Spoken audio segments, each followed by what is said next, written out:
మంచిది ప్రియులారా, కూడి వచ్చిన మీ అందరికీ మన ప్రభు అయిన యేసుక్రీస్తు నామములో వందనాలు తెలియజేస్తూ ఉన్నాను. స్థానిక సంఘాన్ని నడిపిస్తున్నటువంటి సంఘ కాపరైన యోహాను గారికి, సంఘానికి, కూడి వచ్చిన మీ అందరికీ, మరి నాతో పాటు దేవుని వాక్యాన్ని అందించిన దేవుని దాసులు ఏడి గారికి కూడా నా ప్రత్యేకమైన వందనాలు తెలియజేస్తూ ఉన్నాను. మరి ఆలస్యం చేయకుండా దేవుని వాక్యంలోనికి మనం వెళ్దాం. పరిశుద్ధ గ్రంథం నుండి మత్తయి సువార్త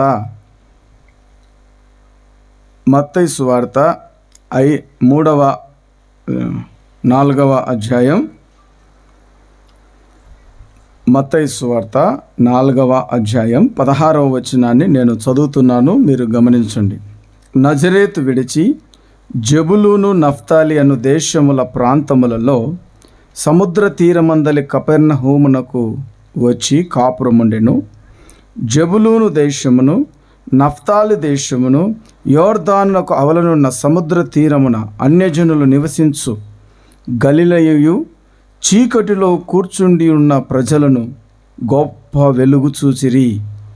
మరణ ప్రదేశములోను మరణ ఛాయలోను కూర్చుండి ఉన్న వారికి వెలుగు ఉదయించెను అని ప్రవక్త అయిన యెషయా ద్వారా పలుకబడినది నెరవేరునట్లు ఇలాగూ జరిగెను. ఇదే మాటను మనం లూకాసు వార్త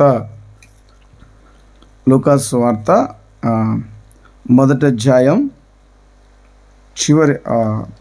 చివరి వచనంలో చూడవచ్చు. చీకటిలోను మరణ ఛాయలోను కూర్చుండి వారికి వెలుగిచ్చుటకై ఆ మహావాత్సల్యమును బట్టి పైనుండి ఆయన మనకు అరుణోదయ దర్శనము అనుగ్రహించెను.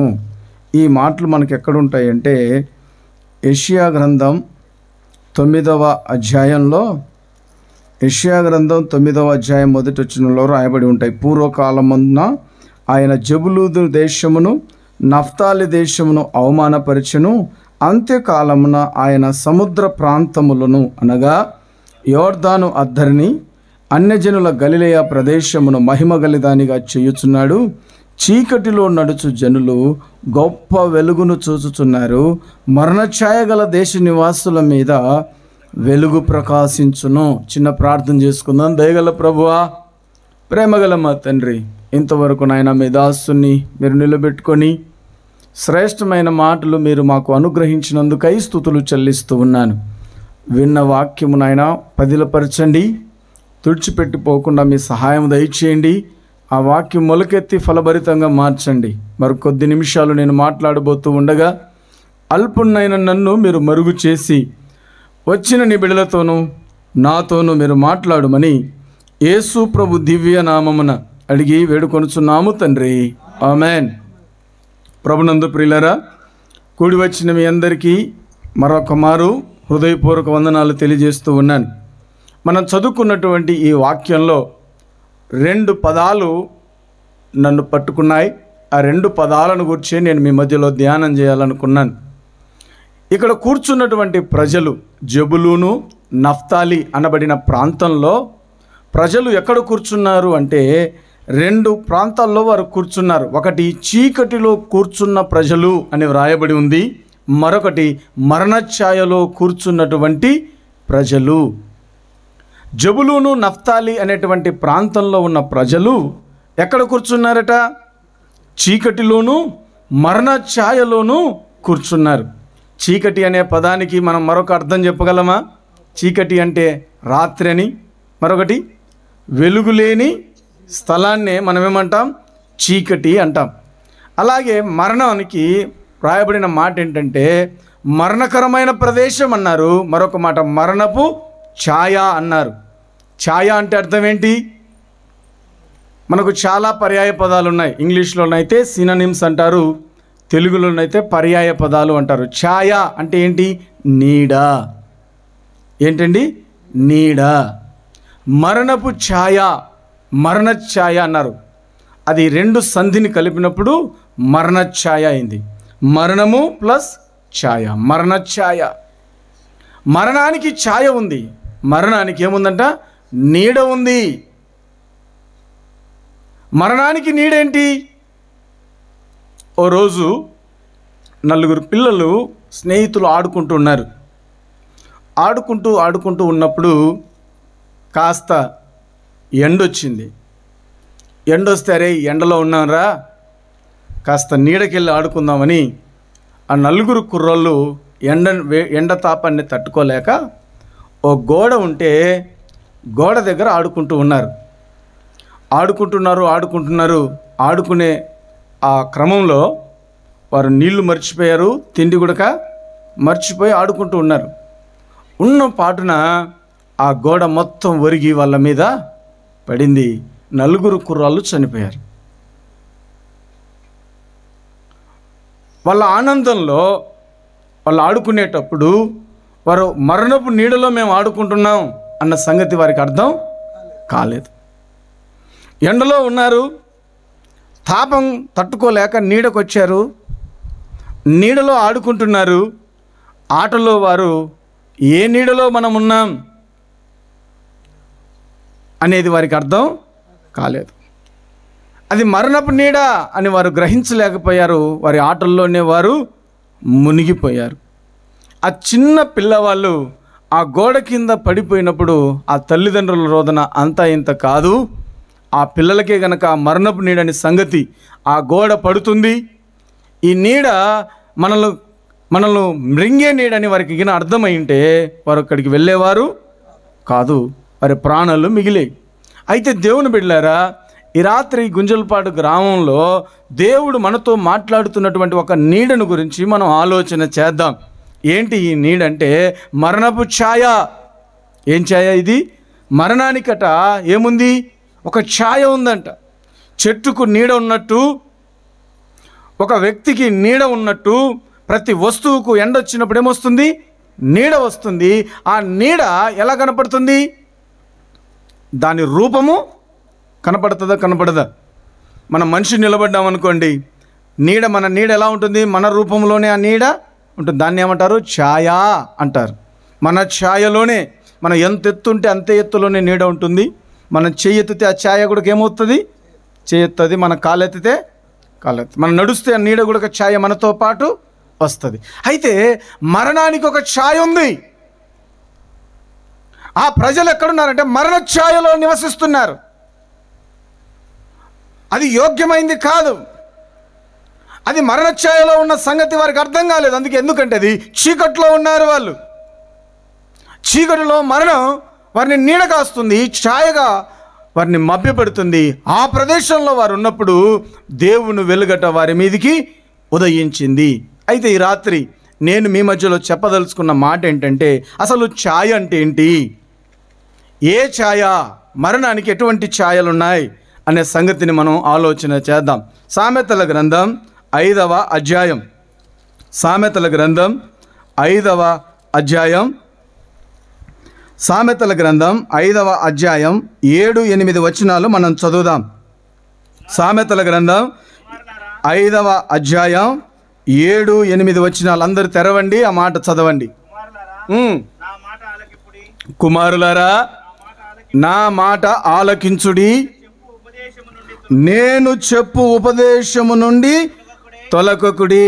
కుమారులారా, నా మాట ఆలకించుడి, నేను చెప్పు ఉపదేశము నుండి తొలగిపోకుడి.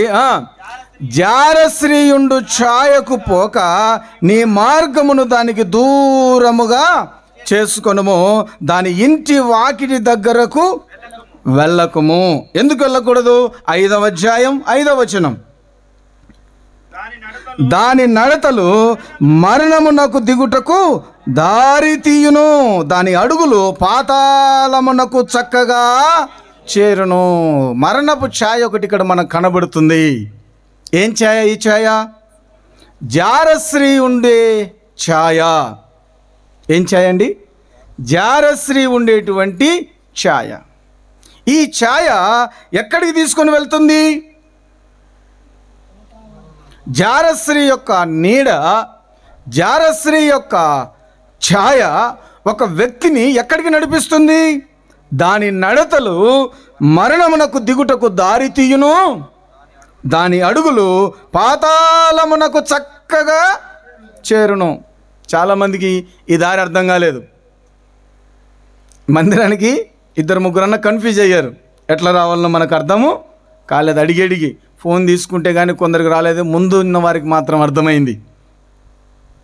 కానీ ఈ ఛాయట దారి కరెక్ట్గా చూపిస్తుందంట. చక్కగా జారశ్రీ ఉండేటువంటి ఛాయ మరణానికి, పాతాళానికి దారి ఎలా ఉంటుంది? చక్కగా ఇంకెవరిని అడగాల్సిన పనిలా, నువ్వు ఆ నీడలో ఉంటే చాలు. జారశ్రీ యొక్క నీడలో ఉంటే ఏమో నీకు చాలు, ఇంకెక్కడ వెళ్ళిపోతావు? జారశ్రీ నీడలో నీవు ఉంటే చాలు, ఇంకా నీకు ఎవరు దారి చెప్పాల్సిన అవసరంలా.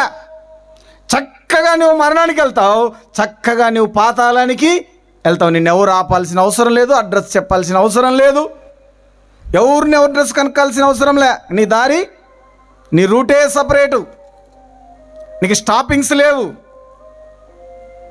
నిన్ను ఆపేవారు లేరు, నీకు చెప్పేవారు లేరు. ఏమవుతావు? జారశ్రీ ఉండు మార్గమట ఏమైంది? పాతాళానికి వెళ్ళే మార్గం. మరణపు ఛాయ. ఏది మరణపు ఛాయ? తల్లి తన కుమారుడికి చెప్తుంది ఏమని? నాన్న, కుమారుడా,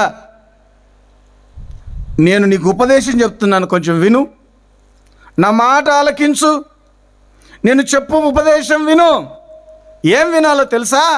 తల్లి తన కుమారులకు, తన కుమార్తెలకు చెబుతున్నటువంటి ఉపదేశం ఏంటంటే, జారశ్రీయుండు ఛాయకు పోవద్దు.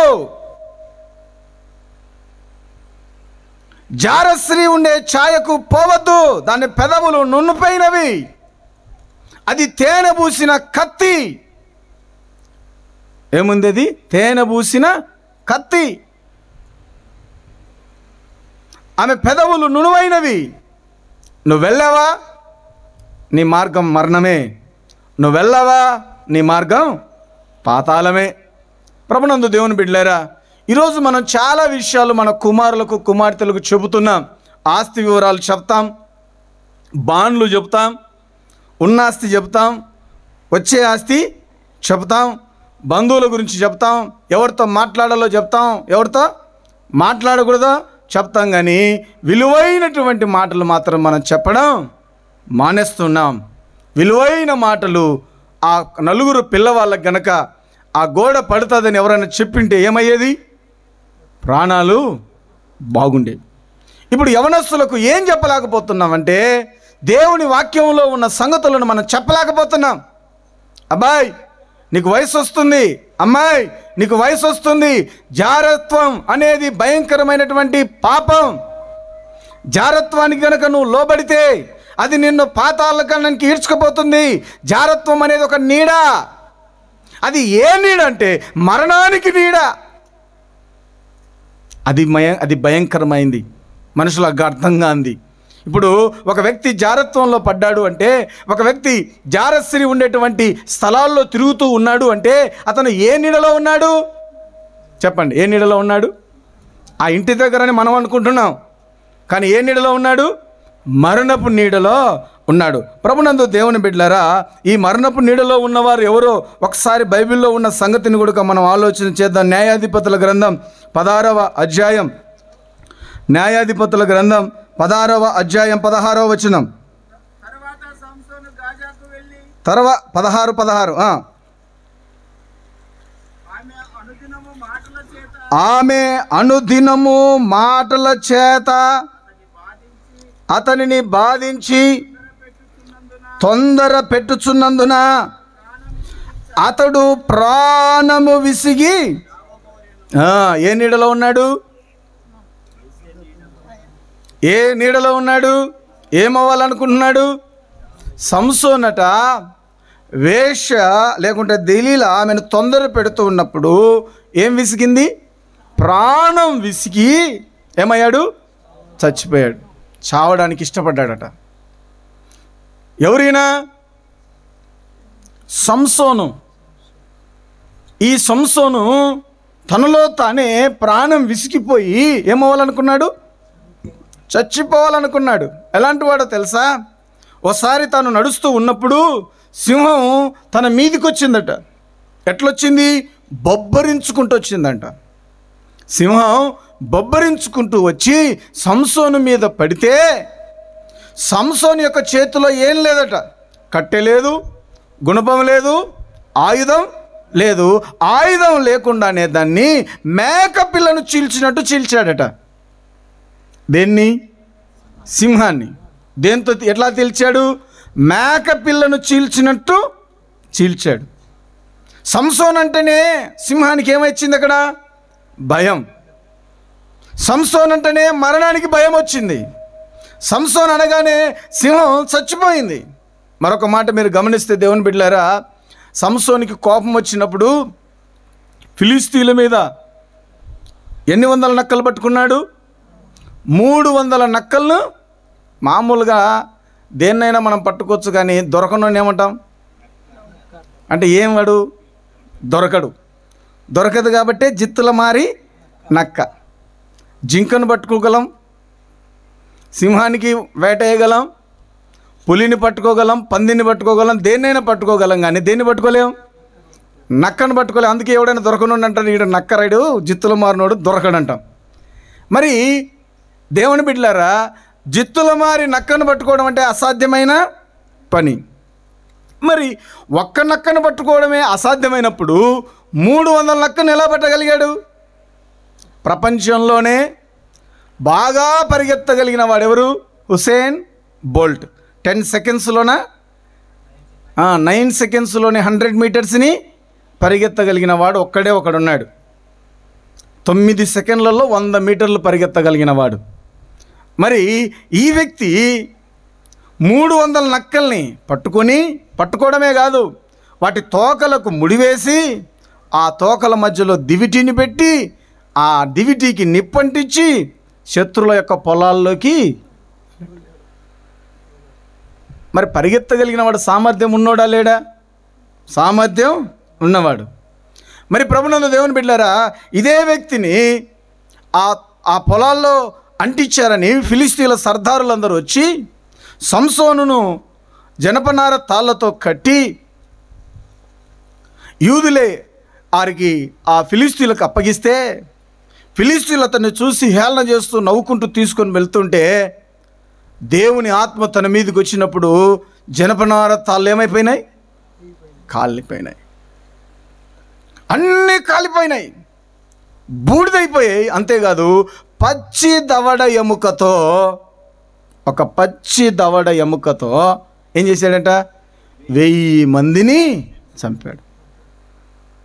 సంసోను పళ్ళు కొరికితే చాలు ఫిలిస్తీన్ల సర్దారుల యొక్క గుండెలు ఏమవుతాయి?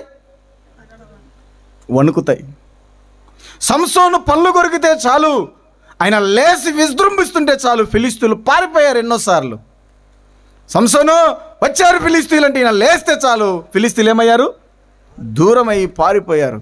సంసోన్ను పట్టుకోవాలన్న కోరిక వారికి ఉంది, కానీ ఏనాడు ఎప్పుడు వారు ఆయన్ను పట్టుకోవడానికి సాహసించిన వారు కారు. సాహసించి వారి ప్రాణాలు వారి పట్టుకున్న వాళ్ళు కూడా కాదు.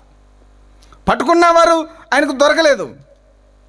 అలాంటి ఆయన 1000 మందిని పచ్చి దవడ ఎముక ఎంత ఉంటుంది? ఎంత ఉంటుందండి దవడ? ఒక జానెడు ఉంటుంది. జానెడు పచ్చి దవడ ఎముక తీసుకొని ఎముకతోనే ఎంతమందిని చంపాడు? 1000 మందిని చంపాడు. చంపి ప్రాణం పోతుంటే దేవుడిని అడిగాడు, ప్రభువా వీళ్ళని చంపేశాను, నేను కూడా చచ్చాను అనుకో, ఇది నీకే అవమానం అని ఇట్లా గోతిని చీల్స్తే ఏమొచ్చాయి? ఇక్కడ నుంచి నీళ్ళు వచ్చాయి. ఆ నీళ్లు తాగి తెప్పరెళ్ళాడు. ఇలాంటి వ్యక్తి తనను చూస్తేనే ప్రాణాలే భయపడి అరచేతుల్లో పెట్టుకునే ఫిలిస్తీన్లు తన ఎదుట ఉన్నారు. సింహాన్ని కూడా లెక్క చేయలేదు. కానీ తను ఎక్కడ చేరాడు? 16వ అధ్యాయం 4వ వచనం. పిమ్మట అతడు షోరేకు లోయలో ఉన్న 16 మొదటి వచనం. తర్వాత సంసోను గాజాకు వెళ్ళి వేశ్యనొకతను చూచి ఆమె యొద్దకు చేరెను. 4 పిమ్మట అతడు షోరేకు లోయలోనున్న దెలీలాను స్త్రీని మోహింపగా ఆమె ఏం చేస్తుంది? 16వ వచనం. ఆమె దినదినము మాటల చేత అతన్ని బాధించి తొందర పెట్టుచున్నందున అతడు ప్రాణము విసిగి చావగోరెను. ఏమైంది? ప్రాణం విసిగిపోయాడు. ఏమవ్వాలనుకున్నాడు? ఇంక బ్రతికేది ఎందుకు, చచ్చేది మేలనుకున్నాడు. ఏ నీడలో ఉన్నాడు? ఏ ఛాయలో ఉన్నాడు? ఏ ఛాయలో ఉన్నాడు? మరణపు ఛాయలో ఉన్నాడు.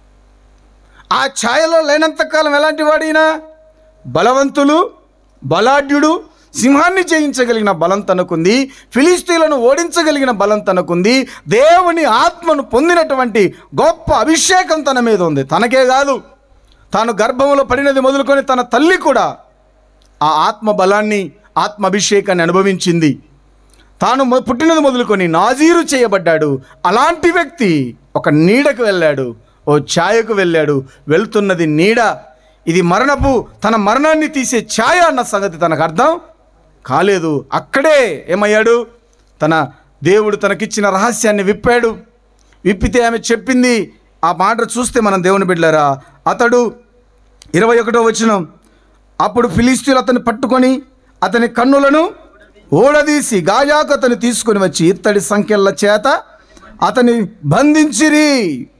20వ వచనం, ఆమె సంసోను, ఫిలిస్తీయులు నీ మీద పడుచున్నారనగా అతడు నిద్ర మేల్కొని ఎప్పటి ఎట్లు నేను బయలుదేరి విడజిమ్ముదును అనుకొనెను. అయితే యెహోవా తనను ఎడబాసెనని అతనికి తెలియలేదు.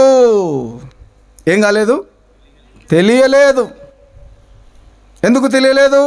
దేవుడు వెళ్ళిపోయాడు, రహస్యాన్ని అప్పగించాడు. ఇప్పుడు మరణాపేక్ష గలవాడై ఇంకా చచ్చేది మీద అనుకొని ఉన్న రహస్యాన్ని కూడా విప్పాడు. దేవుని బిడ్డలారా, ఈ రాత్రి మనం మాట్లాడుకుంటున్నటువంటి ఈ అంశంలో నేను చెబుతున్నటువంటి సంగతి ఏంటంటే, జారత్వం వెనకాల, అక్రమ సంబంధాల వెనకాల భయంకరమైన మరణపు నీడ ఉంది అన్న సంగతిని మీరు జ్ఞాపకం చేసుకోండి. అది ఆషామాషి వ్యవహారం కాదు. మీరు అనుభవిస్తున్నట్లు ఎవరు చెల్లేదులే, నా పని జరుగుతుంది, నేను హ్యాపీగా ఉన్నానని నువ్వు అనుకుంటున్నావు. ప్రభునందు దేవుని బిడ్డలారా, అది దేవునికి విరోధమైంది, అది ప్రపంచానికే విరోధమైంది.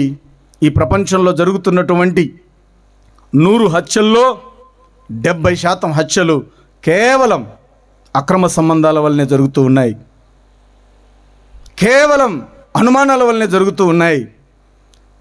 ప్రభునందు దేవుని బిడ్డలారా, పోలీస్ స్టేషన్లలో రికార్డ్ అవుతున్నటువంటి కేసులలో గొడవలు దేని నుంచి అంటే, మొట్టమొదటిగా వస్తున్నటువంటి గొడవలలో 50 నుంచి 60 ఆర్ 70% గొడవలు దేని నుంచి అంటే ఈ అక్రమ సంబంధాల వల్లనే. ఒకడు రోజు ఒక ఇంటి ముందు బైక్ ఆపుతున్నాడు. వాడు ఎందుకు బైక్ ఆపుతున్నాడో అర్థం కాలేదు. కొద్ది రోజులకు వాడు బైక్ ఆపుతున్న సంగతి ఏంటో భర్తకు అర్థమైపోయి తీసుకొని వెళ్ళి రాయి తీసుకొని తల మీద కొట్టాడు. ఏమైందని తల పగిలిపోయింది. పోలీస్ స్టేషన్ కింద వెళ్ళారు. పంచాయతీ ఏం రాశారంటే బైక్ కడుక్కుంటుంటే రాయితో కొట్టాడని. కానీ బైక్ ఎందుకు పెట్టాడన్న సంగతి ఎవరికి తెలుసు? తల పగలగొట్టిన వానికి తెలుసు, తల పగలగొట్టించుకున్న వానికి తెలుసు. మిగతా వాళ్ళకల్లా ఏమర్థమవుతుంది? బైక్కి కొట్టాలన్నా రాయేయాలన్నా, బైక్ పెడితే రాయాలన్నమ్మా, ఎంత స్థలం లేదమ్మా. వాడు ఎందుకు వచ్చినాడో ఎవరికి తెలుసు? తల పగలగొట్టినోనికి తెలుసు, తల పగలగొట్టించుకున్నోనికి తెలుసు. మరణపు నీడలో ఉన్న సంగతి ప్రజలకు అర్థము కావడం లేదు, దాని ప్రమాదం తెలియట్లేదు. ప్రియ సహోదరి సహోదరులారా, యవనస్తులారా, మీరు మీ యవన కాలాన్ని పరిశుద్ధంగా పవిత్రంగా మీరు కాపాడుకున్నప్పుడు మీ జీవితాల్లో దేవుని యొక్క గొప్ప మహిమను మీరు చూస్తారు, దేవుని యొక్క ఉన్నతమైన ఆశీర్వాదాలను మీరు అనుభవిస్తారు. యేసేపు తన జీవితంలో పాపానికి చోటు ఇవ్వకుండా దేవుని యొక్క శక్తిని నమ్ముకొని దేవుడిచ్చిన దర్శనాన్ని చేతబట్టుకొని పాపమును ఎదిరించినప్పుడు తన జీవితంలో కొన్ని కష్టాలు ఎదురైనా చివరికి ఉన్నతమైన స్థానంలో తాను నిలబడ్డాడు. ఉన్నతమైన స్థానం ఎక్కడుందంటే పవిత్రతకే ఉంది. ఉన్నతమైన స్థానం ఎవరికి ఉందంటే పరిశుద్ధతకే ఉంది. పరిశుద్ధతయే దేవునికి కావలసింది. దేవుడు నీలో నాలో కోరుకుంటున్నది ఒకే ఒకటి, అది పరిశుద్ధత. ఈ పరిశుద్ధతను విడిచిన్నాడు నువ్వెవడైనా సరే దేవునికి అక్కర్రావు. పరిశుద్ధత నీలో లేకపోతే నువ్వెంత పెద్ద పాస్టర్ అయినా, నువ్వెంత పెద్ద ఉద్యోగి అయినా, నువ్వెంత పెద్ద మినిస్టర్ అయినా దేవుడు వాడుకోవడానికి పనికి రావు. అయితే దేవుడు ఎవరిని వాడుకుంటున్నాడు? ఎప్పుడైతే ఈ సంసోను తన నీడను వదిలి మరణపు ఛాయ కిందికి వెళ్ళాడో దేవుడు అతన్ని ఏం చేశాడు? విడిచిపెట్టాడు. ఇంకా విడిచిపెట్టాడా లేదా? ఎప్పటి ఎట్లు విరజిల్లాలని కోరుకున్నాడు, దూకుదామనుకున్నాడు, చంపేద్దామని పనులు కొరికాడు, కానీ తనలో బలం లేదు. కాబట్టి ప్రభునందు దేవుని బిడ్డలారా, ఈ రాత్రి ఈ మాటలు వింటున్న మన జీవితాల్లో నీవు నేను తెలుసుకోవలసిన సంగతి ఏంటయ్యా అంటే, మరణపు ఛాయ అనేది బహు భయంకరమైంది. మరొక మాటను కూడా మనం చూద్దాం. చూడండి, పరిశుద్ధ గ్రంథం నుండి లూకాసు సువార్త 11వ అధ్యాయం, లూకాసు సువార్త 11వ అధ్యాయం 33, 34 వచనాలను మనం గమనిద్దాం. ఎవడును దీపమును వెలిగించి చాటు చోటనైనను కొంచెము కిందనైనను లోపలికి వచ్చువారికి బయటకు వచ్చువారికి నీ దేహమునకు దీపము నీ కన్నే గనుక నీ కన్ను తేటగానుంటే నీ దేహమంతయు వెలుగుమయమై ఉండును. నీ కన్ను చెడ్డదైతే నీ దేహమును చీకటి అయి ఉండును. సంసోను కన్నులేమయ్యాయి? సంసోను కన్నులేమయ్యాయి? మరణపు ఛాయకు ఎప్పుడైతే తాను వెళ్ళాడో తన కళ్ళు పోయాయి. కళ్ళు పోయినప్పుడు ఇప్పుడు ఆయనకి ఏం కనపడుతుంది? ఏం కనపడుతుంది? చీకటి. ఎదురుగా ఎవడున్నాడు అర్థమవుతుందా? మంచి ఏందో చెడేందో తెలుస్తుందా? తెలీదు. ఎప్పుడైతే మరణఛాయకి వెళ్ళిన తర్వాత, దేవుడు ఎడబాసిన తర్వాత ఆ మనిషి ఎక్కడుంటాడంటే చీకట్లో ఉంటాడు. పాపంలో ఉన్నవాడు ఎక్కడుంటాడు? చీకట్లో ఉంటాడు. చీకట్లో ఉన్నవానికి ఏం తెలియదు? సత్యమేందో అర్థం కాదు, అసత్యమేందో అర్థం కాదు. అందుకే దేవుడు వారిని హెచ్చరించాడు. వీరు ఏ ప్రాంతంలో కూర్చున్నారు అంటే వీరు మరణఛాయలో ఉన్నారు. వీరు ఏ ప్రాంతంలో కూర్చున్నారంటే వీరు చీకట్లో కూర్చున్నారు. చీకటి అంటే ఏంటి? దేవుని వాక్యం చెబుతుంది. చూడండి, చీకటి అనే మాటను కూడా మనం ఆలోచన చేద్దాం. చీకటి అనే మాటను కూడా మనం ఆలోచన చేద్దాం. యోహాను సువార్త 2వ అధ్యాయం, యోహాను సువార్త 2వ అధ్యాయం 11.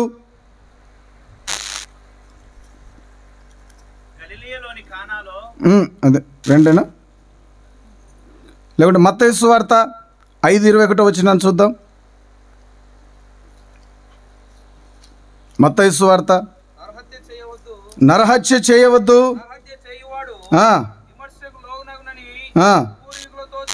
నరహత్య చేయవద్దు, చేయువాడు విమర్శకు లోనగునని మీ పూర్వీకులతో చెప్పబడిన మాట మీరు విన్నారు కదా. నేను మీతో చెప్పినదేమనగా, తన సహోదరుని మీద కోపపడు ప్రతివాడు విమర్శకు లోనగును, తన సహోదరుని చూచి వ్యర్థుడా అని చెప్పువాడు మహాసభకు లోనగును, ద్రోహి అని చెప్పువాడు నరకాగ్నికి లోనగును. యోహాన్ రాసిన మొదటి పత్రిక. ఈ మాట మనకు అర్థం కావాలంటే ముందు ఆ మాట మనం చదవాలి. యోహాన్ రాసిన మొదటి పత్రిక 2వ అధ్యాయం 11వ వచనం. 10 నుంచి చదువు. తన సహోదరుని ప్రేమించువాడు వెలుగులో ఉన్నవాడు, అతని యందు అభ్యంతర కారణం ఏమీయూ లేదు. తన సహోదరుని ద్వేషించువాడు చీకటిలో ఉండి చీకటిలో నడుచుచున్నాడు. చీకటి అతని కన్నులకు గ్రుడ్డితనము కలగజేయును. తాను ఎక్కడికి పోవచ్చున్నాడో అతనికి తెలియదు. కళ్ళు పోయిన తర్వాత ఏముంటుంది? చీకటి ఉంటుంది. చీకటి ఉన్నప్పుడు ఏం చేస్తున్నాడు అర్థమవుతుందా? ఎక్కడికి వెళ్ళేది అర్థం కాదు, ఎక్కడికి వచ్చేది అర్థం కాదు. ఆ చీకట్లో ఉన్నవాడు ఎవరు అంటే చెప్పబడిన మాట ఏంటంటే, తన సహోదరుని ద్వేషించేవాడు ఎక్కడున్నాడట? చీకట్లో ఉన్నాడట. మరణఛాయలో ఎవరున్నారు? పాపం చేసేవారు మరణఛాయలో ఉన్నారు. తన సహోదరుని ద్వేషించేవారు ఎక్కడున్నారు?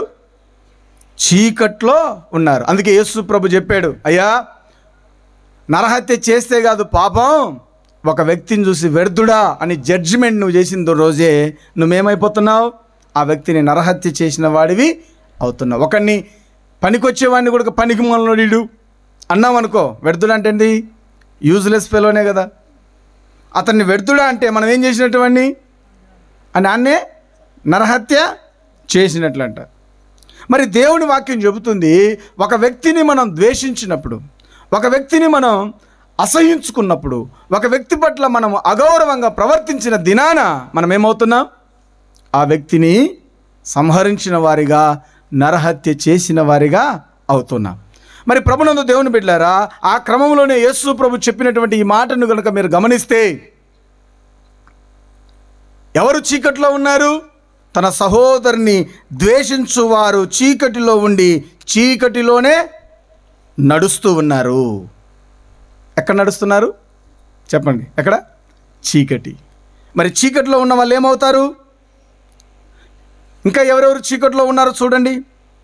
మత్తయి సువార్త 23వ అధ్యాయం 25వ వచనాన్ని కూడా గమనిద్దాం.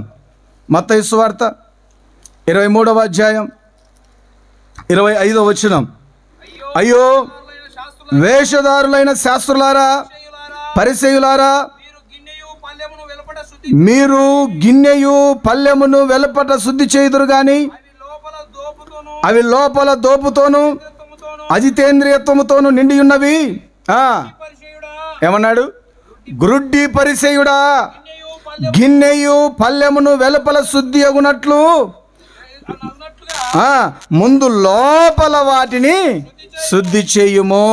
మరణఛాయలో కలిగిన ప్రజలను గురించి, చీకటిలో ఉన్న ప్రజలను గురించి మనం ఆలోచన చేస్తూ ఉన్నాం. చీకటిలో ఉన్న వాళ్ళు ఎవరు?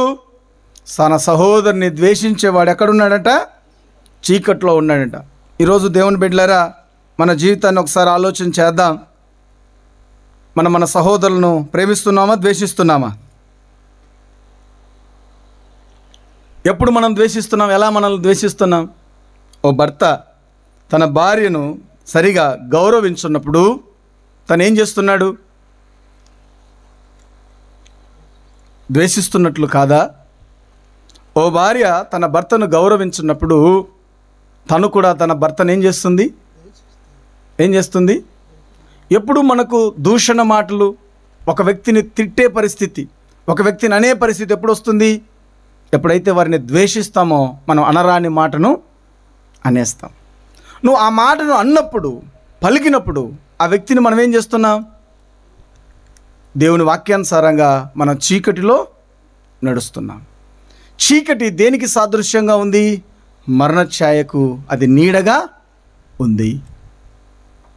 ఈ రాత్రి దేవుని బిడ్డలారా, దేవుని మాటల్లో ఉన్న వాస్తవ్యాన్ని, ఆంతర్యాన్ని మనం గమనిస్తే, మన జీవితంలో మనము వ్యక్తిగతంగా ద్వేషభావాన్ని డెవలప్ చేసుకున్నప్పుడు, ద్వేషాన్ని మనం ఇంప్రూవ్ చేసుకున్నప్పుడు, ఆధ్యాత్మికంగా కానీ మన దైనందిన జీవితంలో కానీ ద్వేషాన్ని మనం ఇంప్రూవ్ చేసుకొని డెవలప్ చేసుకున్నప్పుడు, అది బాగా డెవలప్ అవుతున్నప్పుడు మనం ఎలా నడుస్తున్నామంటే చీకట్లోనే ఉన్నాం, కానీ వెలుగులో ఉన్నట్లు మనం భ్రమపడుతూ ఉన్నాం.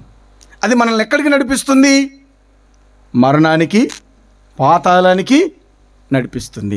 అయితే ఇక్కడ మరొక మాట చీకటిని గురించి, వెలుగును గురించి వ్రాయబడినటువంటి మరొక సంగతి ఏంటంటే గుడ్డితనాన్ని గురించి చెప్తూ ఉన్నాడు. ఏంటి ఆ గుడ్డితనం? చీకట్లో ఉన్ననికి ఏం కనపడదు? దారి కనపడదు. ఇక్కడ దేవుని సేవకుల్ని, లేకుంటే ఆనాడు దేవుని సేవకులు, ఆనాడు దేవుని పరిచారకులు అనబడినటువంటి పరిచయులతో అంటున్నాడు. ఏమంటున్నారు వాళ్ళని? గుడ్డోడా అంటున్నాడు. ఎవరిల్లు? గుడ్డోడు. ఎట్ట గుడ్డోడయ్యాడు? ఇప్పుడు దేవుని విశ్వాసులను కూడా ప్రభు అంటున్నాడు గుడ్డోళ్ళు మీరు అంటున్నాడు. మనం వాక్యం చదువుతున్నాం, పాటలు పాడుతూ ఉన్నాం, ప్రార్థనలు చేస్తూ ఉన్నాం, అయినా ఏమయ్యాం? గుడ్డోళ్ళమయ్యాం. ఎట్లా గుడ్డోళ్ళం అవుతున్నాం అంటే, మన గిన్నె వెలుపల కడుక్కుంటున్నాం కానీ అంతరంగంలో ఏముంది? దోపుడితోనూ అజితేంద్రియంతోనూ నిండి ఉంది. పైకి భక్తిపరులాగా మనం కనబడుతున్నాం, పైకి మనం నీతిమంతుల్లాగా కనబడుతున్నాం, పైకి మనం పెద్ద వేషధారులాగా కనబడుతున్నాం, కానీ లోపలైతే ఏముంది? పాపం అలాగనే పేరుకొని పోయింది. ఎవరైతే అంతరంగాన్ని శుద్ధి చేసుకోడో, ఎవడైతే అంతరంగాన్ని సరి చేసుకోడో వాడు ఎవరితో పోల్చాడంటే గుడ్డివానితో పోల్చాడు. గుడ్డోనికి చీకటికి వెలుగుకు తేడా ఉంటుందా? గుడ్డోడు చీకట్లో నడిచినా ఒకటే, వెలుగులో నడిచినా ఒకటే. ఒక విశ్వాసి అంతరంగాన్ని శుద్ధి చేసుకున్నప్పుడు వాడు మందిరంలో ఉన్నా ఒకటే, మందిరం వెలుపల ఉన్నా ఒకటే. ఒక విశ్వాసి అంతరంగాన్ని తొంగి చూసుకున్నప్పుడు, దాన్ని సరి చేసుకోలేనప్పుడు ఆ వ్యక్తి ఎక్కడున్నాడు? మరణపు ఛాయలో ఉన్నాడు, చీకటిలో ఉన్నాడు. ఈ రాత్రి గమనించండి దేవుని బిడ్డలారా, అలాంటి వారి కొరకే యేసు ప్రభు అపోస్తలులైనటువంటి పౌలు ఎక్కడున్నాడు? అపోస్తలుల కార్యములు 26వ అధ్యాయం 18వ వచనాన్ని నేను చదువుతున్నాను, మీరు గమనించండి. నీవు నన్ను చూచి ఉన్న సంగతిని గూర్చియు, నేను నీకు కనబడబో సంగతిని గూర్చియు నిన్ను పరిచారకుని గాను సాక్షిని గాను నియమించుటకై కనబడి ఉన్నాను. నీవు లేచి నీ పాదములు మోపి నిలువుము. నేను ఈ ప్రజల వలను అన్యజనుల వలను హాని కలగకుండా నిన్ను కాపాడేదను. వారు చీకటిలో నుండి వెలుగులోనికి, సాతాను అధికారము నుండి దేవుని వైపునకు తిరిగి నా యందలి విశ్వాసము చేత పాప క్షమాపణను, పరిశుద్ధపరచబడిన వారిలో స్వాస్థ్యమును పొందునట్లు వారి కన్నులు తెరుచుటకై నేను నిన్ను వారి యొద్దకు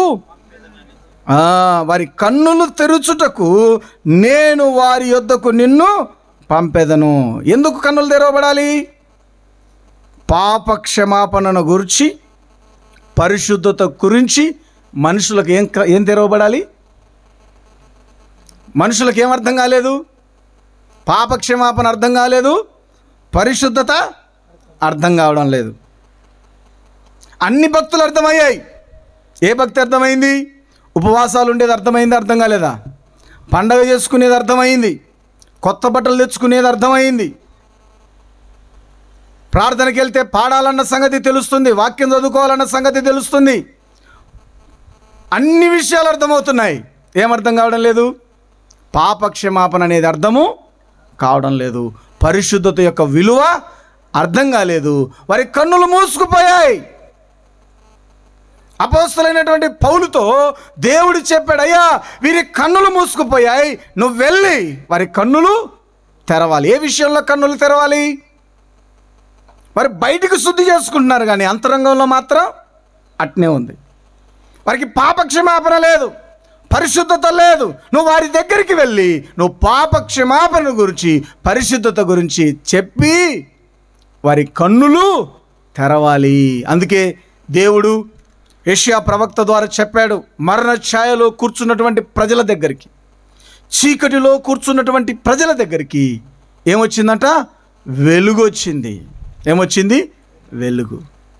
ఈ వెలుగు వారి మధ్యకు వచ్చినప్పుడు వారు చూశారు, చూసి ఆ వెలుగును గ్రహించారు. కొందరు వెలుగును గ్రహించారు, కొందరు వెలుగును గ్రహించలేకపోయారు. కొందరు వెలుగును గ్రహించి ఆ వెలుగు దగ్గరికి వచ్చి వెలుగులో ఉన్న నిత్య జీవాన్ని, వెలుగులో ఉన్నటువంటి నిత్య రక్షణను పొందుకున్నారు. మరికొందరు ఆ వెలుగును ఏం చేశారు? నిర్లక్ష్యం పెట్టుకున్నారు. వారేమయ్యారు? నిత్య నరకాగ్నికి వెళ్ళిపోయారు. ఈ రాత్రి ప్రభునందు దేవుని బిడ్డలారా, నేను మీ మధ్యలో మాట్లాడాలనుకుంటున్నటువంటి మాట ఏంటంటే, చీకటిలో కూర్చున్నటువంటి ప్రజలెవరు? మరణఛాయలో కూర్చున్నటువంటి ప్రజలెవరు? మనం ఏమైనా ఆ ప్రాంతంలో, ఆ ప్రాంత ప్రజల మధ్యలో మనం ఉన్నామా? ఒకసారి ఆలోచన చేయండి. మరణపు నీడలో మనం ఉన్నామో ఒకసారి ఆలోచన చేయండి. దేవుని సన్నిధిలో ఉంటూనే చీకట్లో ఉన్నామేమో ఆలోచన చేయండి. చీకటి మనల్ని పాపక్షమాపణ పొందనీయదు. చీకటి మనల్ని పరిశుద్ధులుగా ఉండడానికి ప్రేరేపించదు. తద్వారా మనం ఏమవుతున్నాయి? మన కన్నులు మూసుకుపోయి చీకటి గుండా వెళ్తూ ఉన్నాం. అయితే ప్రభునందు దేవుని బిడ్డలారా, ఆ చీకటి నుండి విడిపించటానికి ప్రభు అయిన యేసు క్రీస్తు వెలుగుగా మన మధ్యలోనికి వచ్చాడు. ఈ అంధకారం ఉన్నప్పుడు దేవుని బిడ్డలారా, మనం కొన్ని సంగతులు కనుక మనం ఆలోచన చేస్తే ఈ అంధకారం ఎలా ఉంటుందంటే, నిర్గమాకాండం 10వ అధ్యాయం 20వ వచనాన్ని మనం చూద్దాం.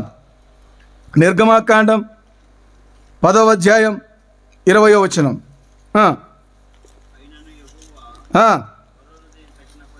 అయినను యెహోవా ఫరో హృదయము కఠినపరచెను.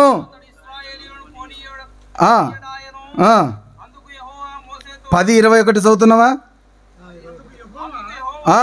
మోషేతో ఆకాశం వైపు నీ చెయ్యి చాపుము, ఐగుప్తు దేశం మీద చీకటికి చేతికి తెలియనంత చిక్కని చీకటి కమ్మునను. మోషే ఆకాశం వైపు తన చెయ్యి ఎత్తినప్పుడు ఐగుప్తు దేశమంతయు 3 దినములు గాఢాంధకారమాయను. 3 దినములు ఒకరినొకడు కనుగొనలేదు, ఎవడును తానున్న చోటును లేవలేకపోయెను. అయినను ఇశ్రాయేలందరికీ వారి నివాసములలో ఏముండెను? వెలుగుండెను. ఐగుప్తులో ఉన్న వారందరికీ ఏముంది? చీకటి ఉంది. ఇశ్రాయేలీయులకు ఏముంది? వెలుగుంది. ఎందుకు వెలుగుంది? అక్కడ ఎవరున్నారు? మోషే ఉన్నాడు. అక్కడ వారికి ప్రభువు తోడుగా ఉన్నాడు. ఇశ్రాయేలీయులకు వెలుగు, ఐగుప్తీయులకు చిక్కని. ఎట్లాంటి చీకటి అంట? చిక్కని. ఇది పెరుగు మజ్జిగ గురించి మార్చినట్టు అర్థమయ్యేటట్టు రాశాడు. చిక్కని చీకట్లు ఏమర్థం కాదు. దారి మనకు అర్థము. మొన్న ఈ మధ్య కార్లు వెళ్తూ ఉన్నప్పుడు ఆ కాశ్మీర్ ఆ ప్రాంతంలో రోడ్ల మీద వెళ్తున్నప్పుడు ముందు ఏమైపోయాయంటే మొత్తం మబ్బు వచ్చి దిగిపోయింది. వచ్చినోడు ఆ కారు ఆగిపోయింది. కారు ఆగితే వెనకొచ్చినోడు అల్లా కొట్టేస్తున్నాడు. ఆపడానికి ప్రయత్నం చేస్తున్నారు కానీ ఆగేదానికి అవకాశమే లేదు. వెనకోడు వచ్చినడమే కుదరడం. ఇల్లు ఎప్పుడైతే కారు ఇక్కడ వచ్చి డాష్ అవుతుందో, క్రాష్ అవుతుందో, వెంటనే ఏం చేస్తున్నారంటే ఆపేదానికి ప్రయత్నం చేయడంలే, గుద్దిన కారులో నుంచి మనుషులను వెంటనే బయటికి తీసేస్తున్నారు. ఎందుకు? వెనకొచ్చేది ఏం చేస్తుంది? వీళ్ళదాన్ని గుద్దింది అనుకో, వీళ్ళదేమవుతుంది? వీళ్ళ దాంట్లో ఉన్న వాళ్ళు చనిపోతారు. కాబట్టి ఉన్న దాంట్లో నుంచే ముందు ఉన్న కనపడే మనుషులు ఏం చేస్తున్నారు? తొందరగా బయటికి లాగే ప్రయత్నం చేశారు. దేవుని బిడ్డలారా, నేను మరలా మీకు జ్ఞాపకం చేస్తున్న సంగతి ఏంటంటే, చీకటి అనేది బహు ప్రమాదకరమైన స్థలం. చీకటి దేన్ని సూచిస్తుందంటే పాప క్షమాపణ లేని స్థలమే చీకటి. అంతరంగము శుద్ధి చేయబడని మనిషే ఎక్కడున్నాడు? చీకట్లో ఉన్నాడు. పరిశుద్ధత మెయింటైన్ చేయలేని వ్యక్తి ఎక్కడున్నాడు? చీకట్లో ఉన్నాడు. జారత్వంలో ఉన్న వ్యక్తి ఎక్కడున్నాడు? చీకట్లో ఉన్నాడు. చీకట్లో ఉన్న వారందరూ ఎక్కడున్నారు? మరణపు నీడ కింద ఉన్నారు. ఈ మరణం ఎప్పుడైనా మింగేయచ్చు. ఆ ఛాయలో ఉన్నాం మనం. ఆ ఛాయలో ఉన్నాం. అది ఎప్పుడు పడుతుందో ఎవరికి తెలియదు. అది పడ్డ తర్వాత మనం ఏమైపోవాలి? చెడిపోవాల్సిందే తప్ప బాగుపడే అవకాశం లేదు. కాబట్టి దేవుని వాక్యం చెబుతుంది, ఆ చీకట్లో ఉన్న మనం, ఆ యొక్క నీడలో ఉన్న మనం ఏం చేయాలి? వెలుగులోనికి రావాలి. యేసు ప్రభు ఏమై ఉన్నాడు? వెలుగై ఉన్నాడు. ఆది యందు వాక్యం ఉండెను, వాక్యము దేవుని యొద్ద ఉండెను, ఆ వాక్యమే దేవుడై ఉండెను. ఆయనలో జీవం ఉండెను, అది మనుషులకు వెలుగై ఉండెను. చీకటి మనుషులకు ఏం కలుగజేసింది? వెలుగును కలుగజేసింది. అందుకే దేవుడు ఆది కాలంలోనే చీకటిని వెలుగును ఏం చేశాడు? వేరుపరిచాడు. చీకటిని వెలుగును ఏం చేశాడు? వేరుపరిచాడు. వేరుపరచడం అంటే అర్థం ఏంటి? విశ్వాసికి అవిశ్వాసికి పొత్తెక్కడా అన్నాడు. ఏ విషయంలో మనం పొత్తులు చూస్తాం? చాలామందికి సంగతులు అర్థం కావడంలే.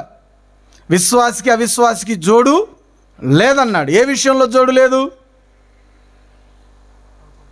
ఏ విషయంలో? విశ్వాసి ఎలా ఉంటాడు? అంతరంగాన్ని నిత్యము సరి చేసుకుంటాడు. పరిశుద్ధతను ఎప్పుడు మెయింటైన్ చేస్తాడు.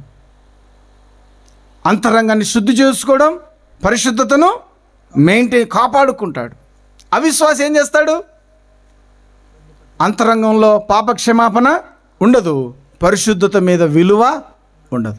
ఈ విషయాలే తేడా, మిగిలిన వాటిలో కాదు తేడా. ఈరోజు దేవుని బిడ్డలారా, చాలామంది సంఘాల మధ్య ఏం చేస్తున్నారు? పెద్ద గీతలు గీస్తున్నారు. నిబంధనల పేరుతో, వాస్తవాలు అవస్తవాల పేరుతో, వారి స్వార్థ ప్రయోజనాల కోసం మధ్య ఏం కట్టారు? అడ్డు గోడలను కట్టారు. ఆ కులం వాళ్ళు ఈ కులానికి ఇచ్చుకోకుండా, ఈ కులం వాళ్ళు ఆ కులానికి ఇచ్చుకోకుండా ఎలా ఉన్నారు? ఈ సంఘం వాళ్ళు ఆ సంఘానికి ఇవ్వకుండా, ఆ సంఘాన్ని వాళ్ళు ఈ సంఘానికి ఇవ్వకుండా కూడా ఏం చేస్తున్నారు? గీతలు గీస్తున్నారు. గీతలు గీయాల్సింది సంఘాల మధ్య కాదు, గీత గీసుకోవాల్సింది ఎక్కడ? అందుకే వారు గుడ్డి పరిసయుడా, మీరు పరిసయులే కానీ ఎట్లాంటి వాళ్ళు? మీరు గుడ్డోళ్ళు. ఎందుకు మీరు గుడ్డోళ్ళు అన్నారు? పైకి బాగా కడిగారు గిన్నెలు, అంతరంగంలో మాత్రం ఏముంది? దోపిడి ఉంది. ఏముంది? అది చేంద్రియం ఉంది. అందుకే యోహాను రాసిన మొదటి పత్రికలో ఒక గొప్ప పిలుపును, మనం దేవుని యొక్క పిలుపును మనం గమనించవచ్చు. ఏంటంటే 5వ వచనం, మేము ఆయన వలన వినిన మీకు ప్రకటించు వర్తమానం ఏదనగా దేవుడు వెలుగై ఉన్నాడు, ఆయన యందు చీకటి ఎంత మాత్రము లేదు, ఆయనతో కూడా సహవాసము గలవారమని చెప్పుకొని చీకటిలో నడిచిన ఎడల మనము అబద్ధము నడుచు సత్యమును జరిగింపకుందము. అయితే ఆయన వెలుగులోనున్న ప్రకారం మనము వెలుగులో నడిచిన ఎడల మనం అన్యోన్య సహవాసము గలవారమయ్యుందుము. అప్పుడు ఆయన కుమారుడైన యేసు రక్తం ప్రతి పాపము నుండి మనల్ని పవిత్రులుగా చేయును. మనము పాపము లేని వారమని చెప్పుకుని మనము మనలను మనమే మోసపుచ్చుకొందుము, మరియు మనలో సత్యము ఉండదు. మన పాపములు మనం ఒప్పుకునే యెడల ఆయన నమ్మదగిన వాడును నీతిమంతుడు గనుక ఆయన మన పాపములు క్షమించి సమస్త దుర్నీతి నుండి మనల్ని పవిత్రులుగా చెయ్యును. ఏం చేయాలి? మన పాపములను మనం ఒప్పుకోవాలి. ఒప్పుకున్నప్పుడు ఏమవుతాం? యేసు రక్తం మన పాపములు కడిగి మనల్ని పవిత్రపరుస్తుంది. ఒప్పుకోకపోతే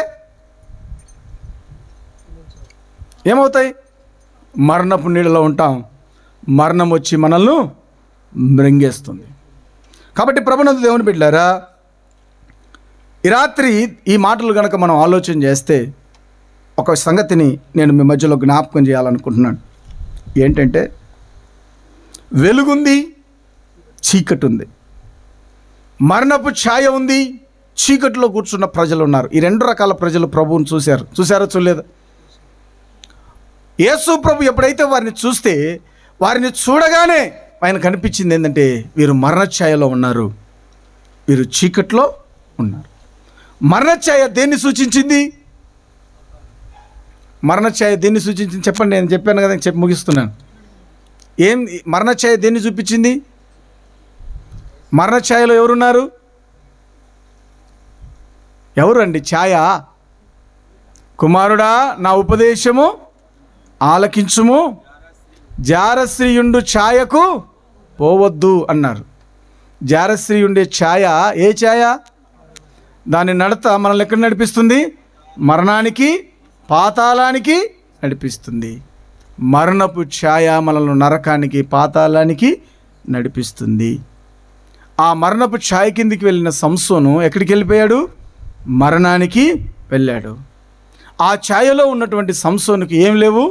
కళ్ళు పోయాయి, చీకటి కమ్ముకుంది. చీకటి గురించి మనం మాట్లాడుతూ, చీకటి అనగానే ఎవరు గుర్తొచ్చారు? చీకట్లో ఏముంది? దారి కనపడు. ఎవరు చీకట్లో నడుస్తున్నట్టు దేవుని వాక్యం చెప్పింది? తాము వెలుగులో ఉన్నామని చెప్పుకుంటూ తన సహోదరుని ద్వేషించేవాడు ఎక్కడ నడుస్తున్నాడు? చీకట్లో నడుస్తున్నాడు. లోపల అంతరంగాన్ని శుద్ధి చేసుకోకుండా పైకి మాత్రమే పరిశుద్ధంగా ఉండేవాడిని దేవుని వాక్యం ఏం చెప్తుంది? గుడ్డి పరిసయుడా అని చెప్పింది. అపోస్తలులైనటువంటి పౌలును దేవుడు ఎందుకు పిలుచుకున్నాడు? పాపక్షమాపణ లేని ప్రజలకి, పరిశుద్ధత లేని ప్రజలకు పాపక్షమాపణను గురించి, పరిశుద్ధతను గురించి చెప్పి వారి కన్నులు తెరిపించడానికి అపోస్తలులైనటువంటి పౌలు వారి మధ్యకు వచ్చాడు. ఈ రాత్రి ఈ కూటాల యొక్క ప్రాముఖ్యత కూడా అంతే. ఏంటంటే, మనిషి చీకట్లో నుంచి బయటికి రావాలి, మరణ ఛాయలో నుంచి మనిషి బయటికి రావాలి. ఎక్కడికి రావాలి? యేసుక్రీస్తు అనబడే వెలుగులోనికి రావాలి. ఇక్కడ ఏముంది? ఇక్కడ నిత్య జీవం ఉంది, ఇక్కడ సంతోషం ఉంది, నీ ఆత్మకు గొప్ప రక్షణ ఉంది. ఈ జీవమైన ప్రభులోనికి నీ వస్తే నువ్వు నరకాన్ని తప్పించుకుంటావు, నువ్వు నిత్య జీవానికి వారసుడవు అవుతావు. అది ఇహమందు పరమందు దేవుడిచ్చే గొప్ప దీవెనకు మనమేమవుతాం? పాత్రలమవుతాం. కాబట్టి ప్రభునందు దేవుని బిడ్డలారా, మనమందరం లేచి నిలబడినైతే ఒక చిన్న ప్రార్థన మనం చేసుకుందాం.